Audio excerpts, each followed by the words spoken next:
Engaging with the world means dealing with one's numerous mundane affairs from a materialistic perspective, standing on the foundation of science, reflecting upon human history, and adhering to all moral norms of human civilization. It involves understanding humans and human society, and experiencing the journey of birth, aging, sickness, and death that every human must go through.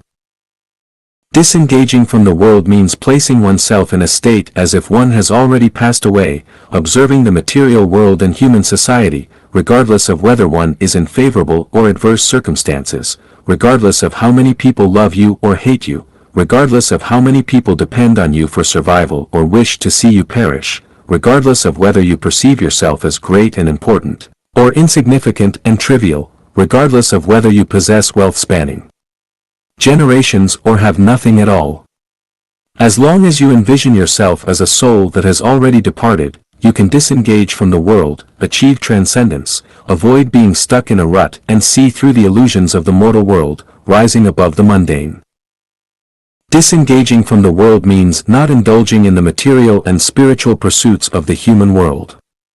It involves viewing the human realm from the perspective of celestials and Buddhas, handling daily life from a non-material and anti-scientific standpoint, perceiving a millennium as a fleeting moment, and treating your ephemeral life with the vision of the negative universe.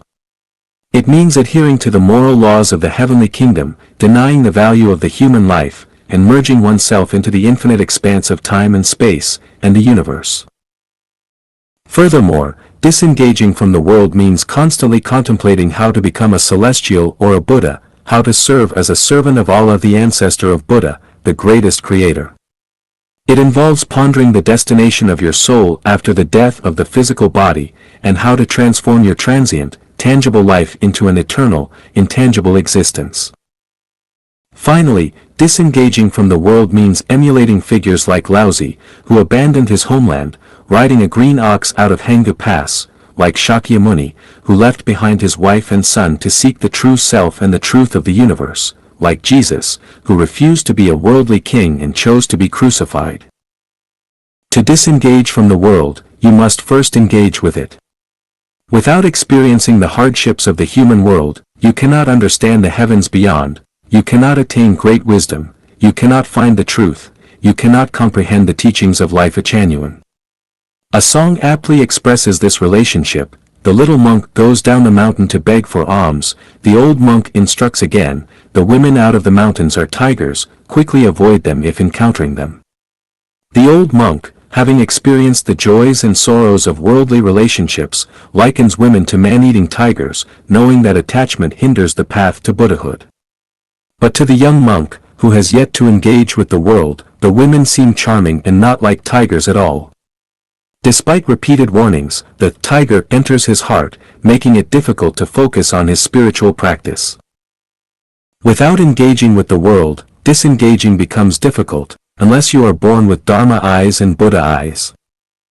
Without engaging with the world, trying to disengage is like climbing without a ladder. Without refining, pure gold cannot be obtained. Without polishing, even the finest gem remains a raw stone. Engaging first and then disengaging is a shortcut. Attempting to disengage without engaging is a long journey. Only by enduring all 81 tribulations can you obtain the true scriptures. Anyone wishing to enter life genuine should not avoid worldly hardships, rush to retreat into the mountains, become a monk, or fear life's difficulties, honors and insults. Calamity is blessing, blessing is calamity, having is not having is having. The way of heaven is fair. As long as you steadfastly live in life genuine, you will eventually reach your ideal destination. 9. Embracing the ordinary and transcending the ordinary. Ordinary refers to the common, conventional, usual, normal, bland, mundane, and mediocre aspects of life. Examples include ordinary families, conventional thinking, usual attitudes, normal emotions, bland diets, mundane lives, mediocre lifestyles. To embrace the ordinary means to live a normal, unremarkable life with the mindset of an ordinary person, following conventional thoughts, without seeking to stand out, be exceptional, or experience dramatic ups and downs. The ordinary is characterized by being small, insignificant, habitual, natural, and peaceful.